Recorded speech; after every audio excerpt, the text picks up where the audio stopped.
Well, first-time home buyers in general, there's a balancing act of going into a situation where they go and see a lender, and the lenders that we have locally here are excellent. They give people a lot of options.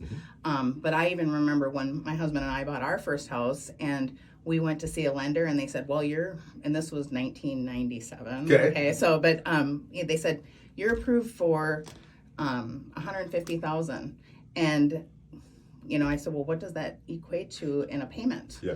And I said, well, we can't do that. I mean, don't people go out to eat? Yeah. Right? Yeah. What I mean? Don't they buy groceries after they buy a house? Daycare and all those Sure, kind of things. sure. And so we ended up ultimately buying an $80,000 house. Right. So half of what we were pre-qualified for.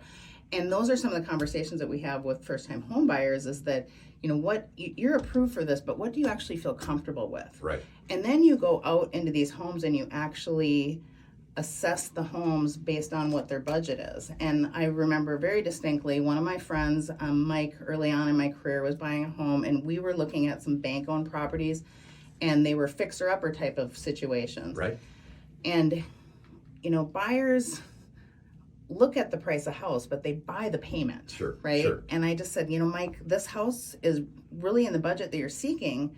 But he was one of those buyers that I actually pushed up. I said, because your utility bill on this house is probably going to be $150 more a month than this house over here. Yeah.